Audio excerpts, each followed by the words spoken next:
Americans in Japan really love manual brewing. This is what we are going to do. First of all, I have 3 kinds of beans here prepared by different kind of roasters. The purpose of cupping is really to taste the kind of beans that they have prepared. Okay, so we have just prepared the cups, and what I'm going to do is I'm going to break the crust. The thing that you are seeing here are the coffee beans that are grounded and wetted with water, and we are going to break the crust for us to test the beans. Okay. To do that is we need to use the spoon. Let me just prepare for a moment.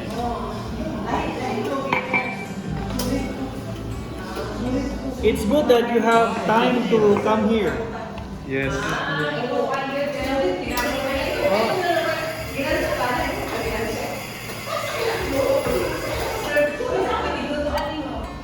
Usually we don't look at the beans first, so that it wouldn't influence our minds to think about. Because when we check the beans and we see it as an international beans, we always have this thought na, oy, pag international, they're very good. But sometimes we'll be surprised. Local beans can be good too. I want to taste Pinoy traditional. So you have local beans as well, huh? Yes, we support locals really. Okay, what we're going to do is we break the crust.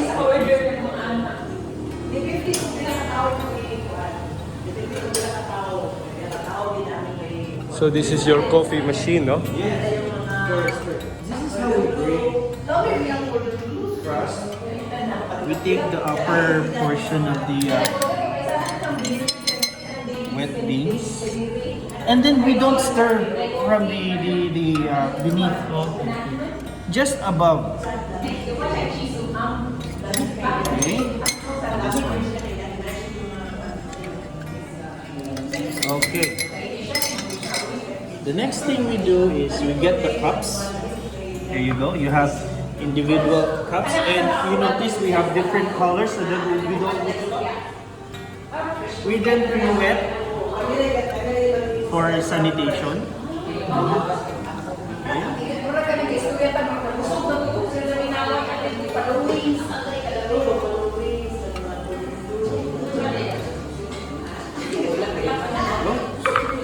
Also, that's a way of keeping the cup warm. Warm.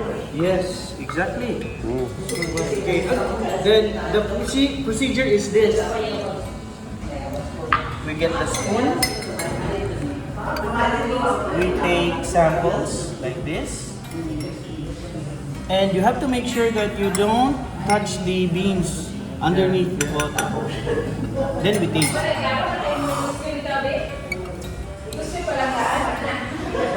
The idea is you need to recognize the acidity, the sweetness, and the bitterness of the beans. Usually guys wanted to have that balanced flavor, but of course we have individual preferences. Other guys want it acidic, other guys want it bitter, other guys want it sweet. It really depends on you. There's nothing wrong in this preference. Yeah, you just have to. So you could get your get the spoon and try to taste the beans. Again, do not touch the beans underneath the water, just above. Then you tell me guys what you think. Is there differences in the coffee and everything? What coffee would you like? Okay.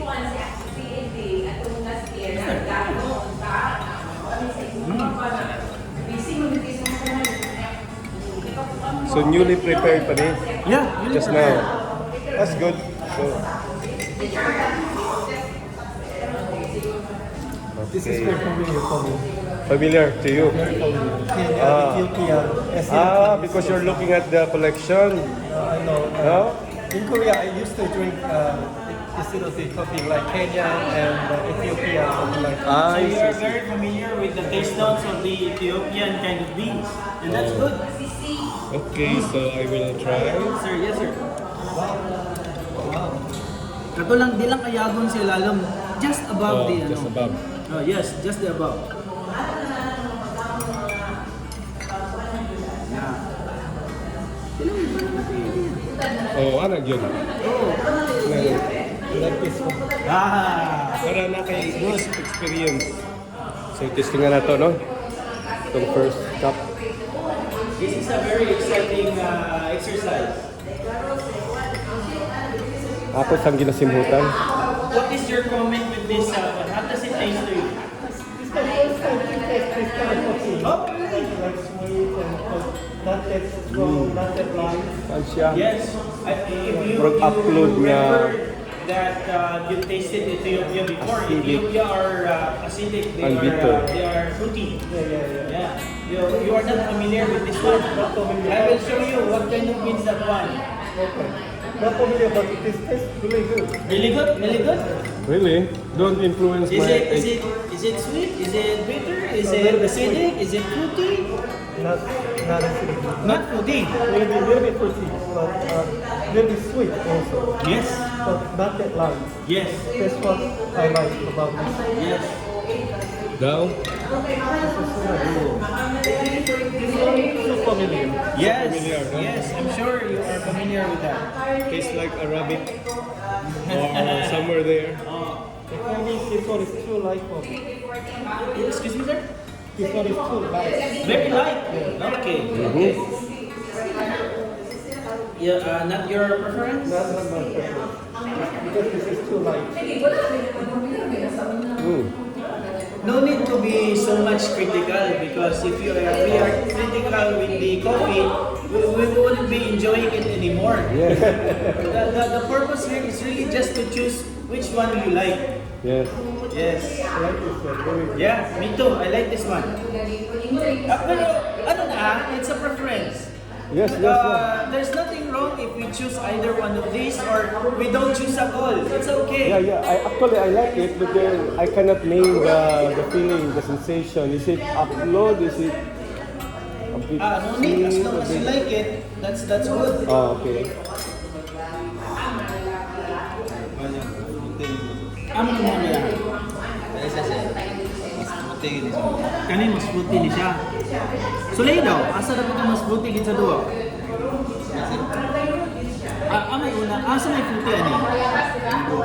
Kanin duha may fruity? Mo ba tilawi daw? Tilawi daw kung kuan ba gyud? Daw. May pitik-pitik lang akong kasing-kasing. Kumain naman yun. Di, kuan sa Powerful pa siya. pagpasiog na nasa gugmas katawhan. The palpitation, no? Wow, palpitate ang heart. That's good because it is, you will check that your heart is still functioning Yes. both in physical and spiritual sense. So you need to embrace the palpitation. You need to Embrace the palpitation. Light siya, no? Pero body.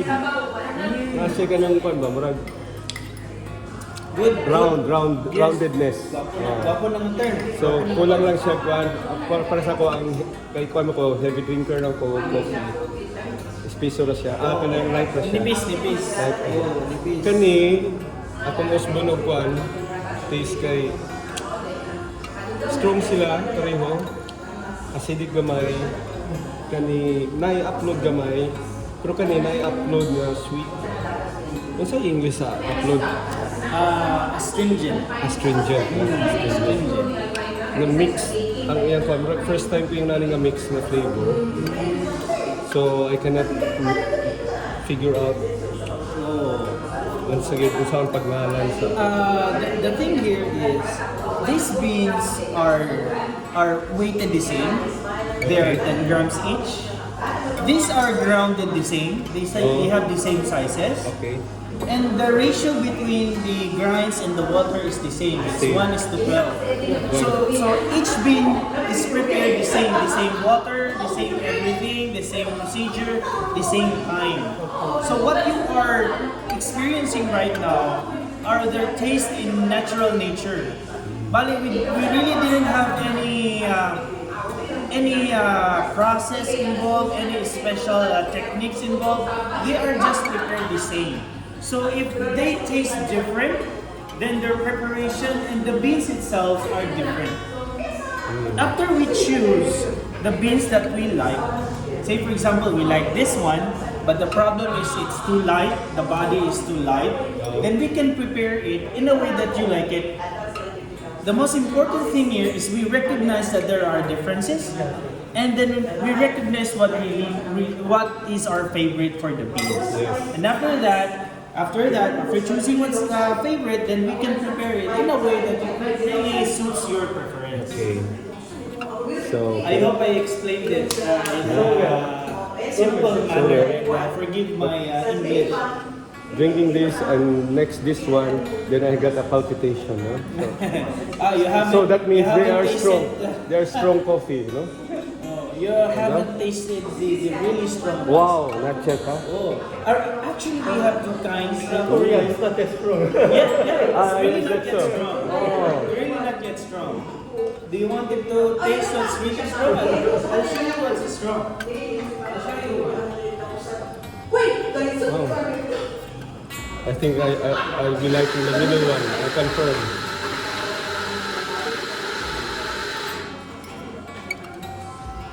I'll also like the middle one. I'll confirm this. Ah, yeah. Shall we reveal the beans?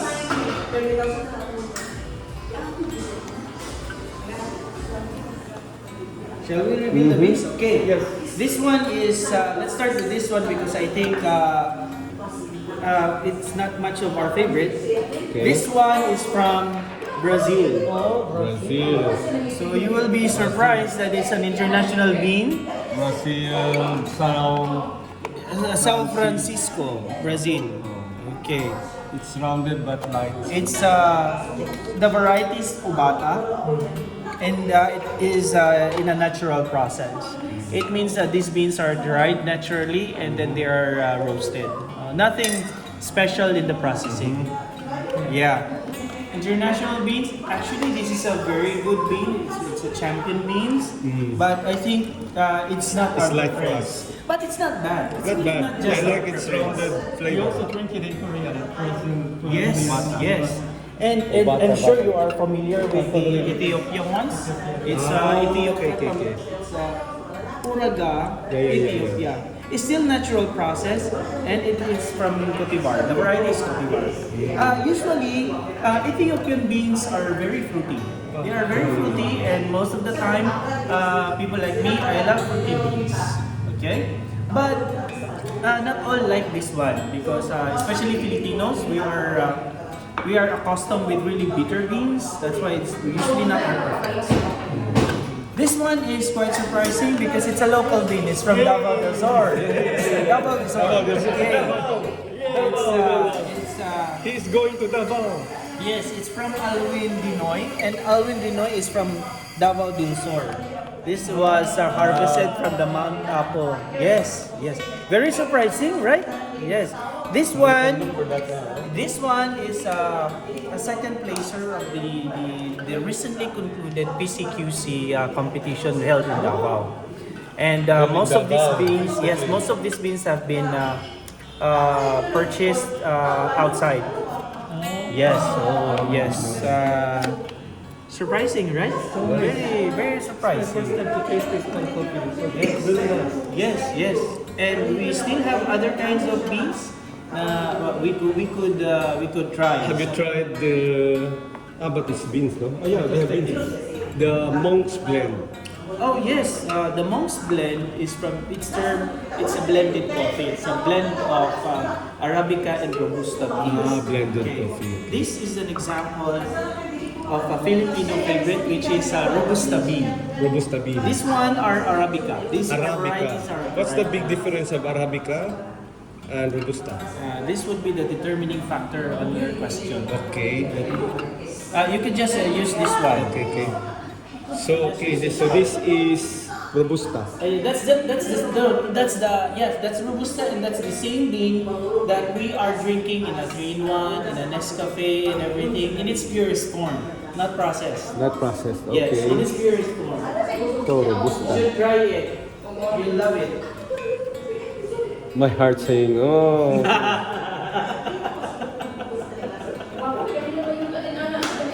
I like it. Isiga kong mata. That is my eyes went. That is the kind of beans that we Filipinos are really much Yeah. accustomed for. The same beans that Nescafe, Nestle the same beans that Nestle are using, and they're getting rich doing. Is this local beans? Yeah, that's a local robusta. That is a fine robusta. In fact, it's a graded robusta. It's a well prepared robusta. Not the thing very that strong. is just taken out of the basket. It's something that really been prepared, but still very strong. Very much strong. And commonly bought from Bicol area or Bohol, Davao. Which area? That one is from Davao. Davao also. My gosh, you're going to Davao coffee country, huh? Yes. Oh.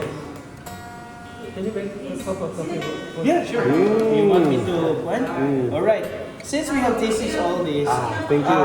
How do you want your coffee to be prepared? Have you noticed that it's very sweet, not too bitter? But how about the body? This is just enough. Enough. Okay. This the ratio for this is 1:12. It means 1 gram of coffee into 12 grams of water. Should I prepare it the same way, or you want it a heavier one? Maybe 2 grams. You want heavier one? You want it to be the heavier? All right. Okay. I have the same. So Heavier one. no, the same as him. Okay. This one. Let me prepare this. Okay.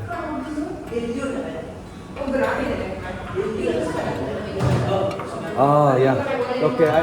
Thank you so much for coming. It's lovely. Thank you. We have this much of a passion of the coffee. Very good. So success is yours because you have the passion. The success is ours because we enjoyed it. Yes. I wouldn't be enjoying this without your company.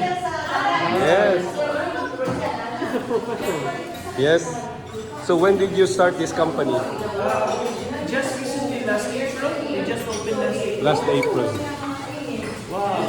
My coffee journey is still very in its infancy. I just started with the coffee just last year. Yes, just last year. Last year. Just last year. So yung sa barista, when did you become a barista? I went to school last year. Last year Last also. January, and since then I've been preparing coffee. But you love to drink coffee before, even. To some extent, yes.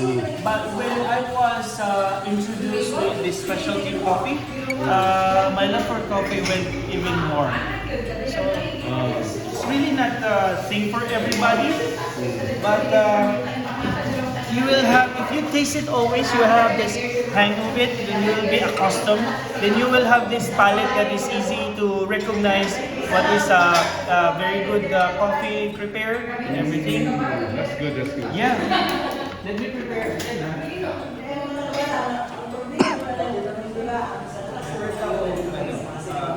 grams.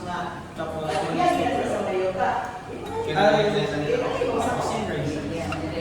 I'll prepare it in a way that is a bit heavier body. Medyo, pasabaw na ito sa medyo siyang buka. Medyo buka. Kay hagkap ito gabi nila, wala siya glasyaw. Oh. Wala siya glasyaw, watery. So, I'll watery. prepare it in a heavier way, more body. Yes, And then actually that's what I like in a coffee. When there's a kind of body roundedness. let's see Wala akong what we ganahan. can, if we can achieve that. The last one that I had, it was a dilat mata surprise taste. Yes. Wow, very strong.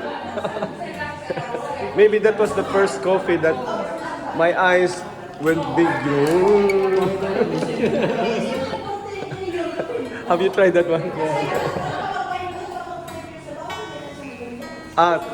Tito, can you let him experience that dilat mata surprise coffee? I think he knows already because when you tasted it, he was smiling. Oh. But I want to share something with you. Oh, okay, different thing, huh? And I wanted to know your idea. I wanted to know what you think about it. You're a coffee consultant here, no? That's your new job. And a coffee consultant from Korea.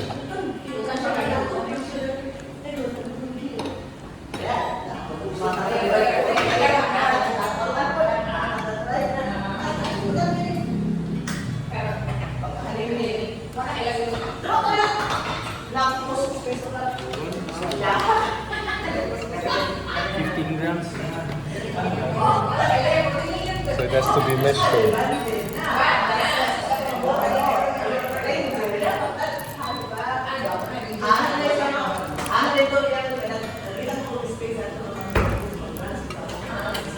Adjud lang. Okay. Adjud lang na isa na hulog.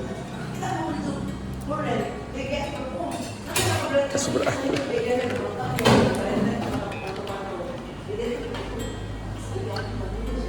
There you go. Enjoy. Oh.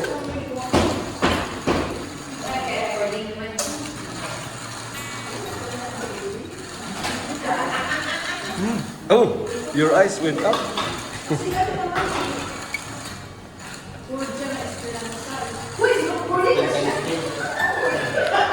Espresso? Yeah, espresso.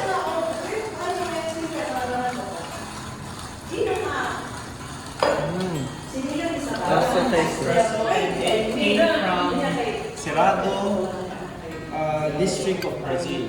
Wow. Yes. That's nice. Very good tasting. Very How would you describe it?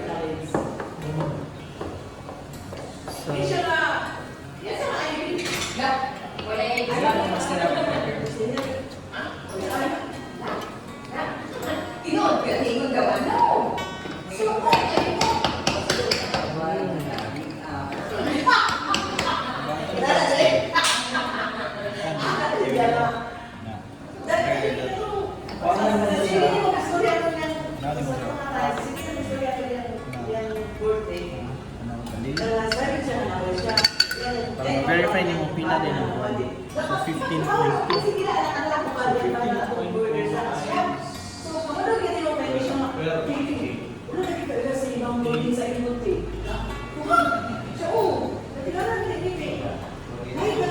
So ganito dito yung lang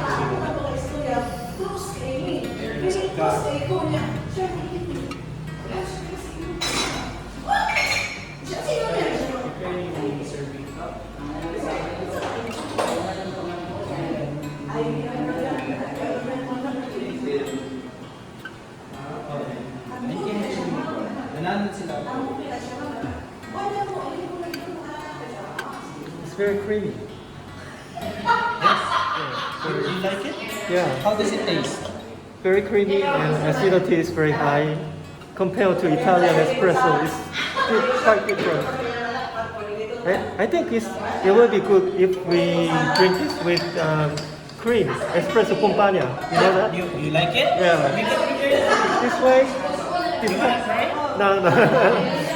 Espresso compagna will be the best way to drink this one. Yes, yes, oh yes. What companion? Espresso compagna with the cream. Ah, espresso companion. Espresso with the cream. Compagna is with a friend. With a friend. Compagna is just cream with a cream. Just cream. Yeah. Okay, okay. This cream, and usually we put cinnamon from Yeah, above. cinnamon just over Oh, cinnamon. The same cup we put here, tapos we put cream, heavy cream, and then sprinkle of cinnamon. Cinnamon. It tastes good, and we have a customer. It's actually not in the menu, and we do prepare it because some of our clients are requesting for it. Usually from the guys from Europe.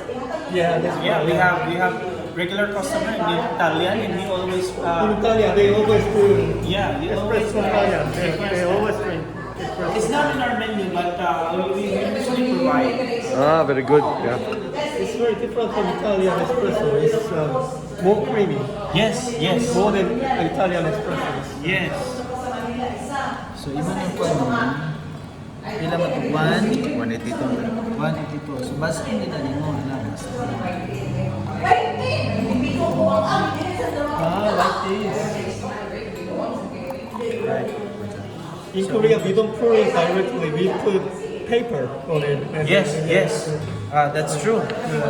This one, That's true. This one, very fresh. we have a lot of ways in preparing the Like coffee. this. We have a lot of ways of preparing the coffee. My preference really is the French press. This is what we call the French press. Why? Why? It's because it akins to what we did kanina. That's the same process what we did with the cupping. So we usually have that kind of heavy mouthfeel. have you noticed that there is this lingering taste after you taste the coffee? That is what we call lingering. That is the mouthfeel. But with the V60, you don't usually get the one that you are talking about. In the V60, we don't usually have that kind of experience because we use a paper filter like this one. This one is the paper filter. This is the one that you're talking about. So this one, we put the paper filter here.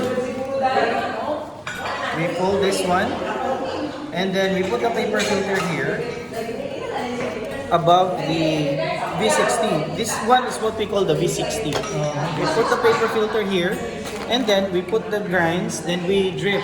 This is what you call a drip method. This is a drip method. Okay. This one is an immersion method. Okay. We extract the coffee compounds using the immersion method. We immerse the coffees in the water. This one is we drip. We rinse the coffee beans. Then the flavor compounds will drip beneath this one. Okay. So what's the difference in this other than the way they are prepared? The main difference for these manual brewing methods really are the French press has this mouthfeel. This one, not much of the mouthfeel because the reason that we have this mouthfeel is because of the oils of the coffee. Here, when you prepare it in a V60, the oils are trapped in this paper filter. Yes, that's why we have this clarity of the flavor. Yes, when we talk about clarity, the taste notes are very what do you call this? We could recognize easily the taste notes. This, for example, sometimes the taste notes are clouded because of the mouthfeel. This one is very clear. So when we say that the beans are fruity, it tastes like dalandan, it tastes like something of a fruit, then it would be very much clear here. You could really recognize the flavor notes. This one, you could still recognize it, but a little bit clouded because of the oils that is involved. Yeah, the only filter that we have here is the metal mesh that is in between. So basically, the oils in the coffee will be included in our cup. Yes, that's the difference of the. There's a lot of ways of manual brewing, but these are just one of the major ways. Okay. Wow, nice. Oh, I love it. You will be having your coffee 101 for free, huh? Yes. I love it. And you get also your advertisement for free. We don't usually advertise You because don't, I want people to be coming over here. And True. I want to have less crowd. Okay. Yes, because I want to, like this one, I want to have a very good conversation with you guys. If we advertise, then many people are coming over. I don't think I would have the time to really prepare all of this because I would be much very busy preparing the coffees of others, right? We understand. Yes. Don't worry, I only have 63 subscribers. That's okay. That's okay. Including me. I subscribe, Father. That's okay. That's okay. It's a newbie. Yes. Okay. Newbie vlogger. All right. 4 minutes on our brewing. Then we push this one so that the beans will be immersed underneath. Then we transfer it in a serving container. I'm excited. Why is it transferred in a serving container? Why not serve it directly? That's because when you pour this one, the first water that comes out from our that's very clear. That's very good. It tastes very good. But the last one there will be granules. Yes. So it would be a little bit heavy, a little bit dark, a little bit bitter. In transferring it in a serving container, we have this uniform of coffee liquid. So the one who tastes it first and the one who tastes it last will have the same experience. Right? That's right. That's right. Again, for Warm up. we really need to warm our Yes. coffee, other than for hygiene purposes, Yeah. but to retain the flavors of the coffee. And of course, consistency of every cup. Or to keep it warm or hot. Yes. Right? Enjoy. Good. Monster. Wow. I like it. This would be a little bit heavy compared to the one we Much better. notice. There is this bit of a bitterness because it's been prepared a little bit heavier. But here's the thing: the taste will change when the temperature will change. Ah, okay. The one you've tasted a while ago for the topping, the water is a bit colder. Lukewarm, yeah. Lukewarm na, not so hot. So usually the sweetness and the acidity will be prominent. The bitterness and the heaviness will be gone. That's why if you taste this is warm, this is quite hot. Okay. You taste this a bit bitter, a bit heavy, but when you taste it a little bit colder later, the acidity and the sweetness will be pronounced. It contains every variety of the taste of coffee. What we need is Yes. all contains. Yes. It's really nice. I like it. Wow. Yeah, I like it. Kiwi coffee is really great. Yes. So nice. Wow. And they are in Davao and you're going there. It's my first time to taste this, but it's really nice. I love this. Ooh. So nice. Hindi ba? Siguro magpapalit akong French press. I don't use that before. I just use the percolator. Yeah, sure. I can prepare more. Bye. Papalit ako master prepare pa dito isa. Because I really like this. Ah, Mm. I love this. Have you noticed right now when it is cold? Yes. The bitterness and the heaviness are a bit go down, a little bit lower. The sweetness and the acidity are pronounced.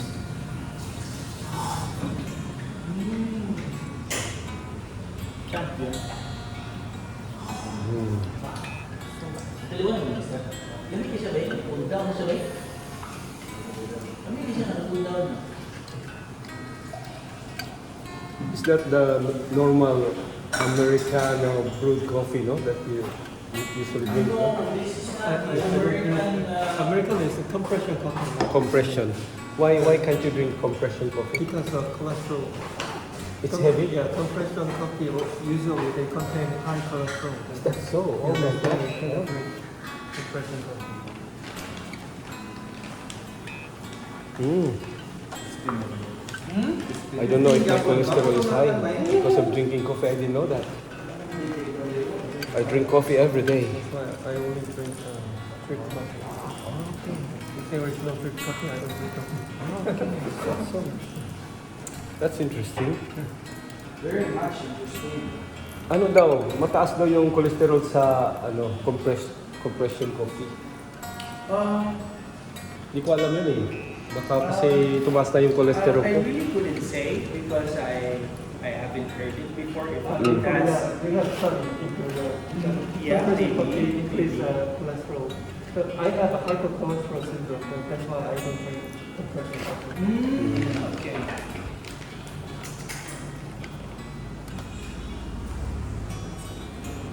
Wow. So you rented this place or you own the place? Ah, very good. Congratulations.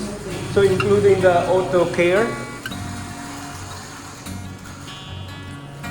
Ito, the auto care, including the auto care. Yes, I own the entire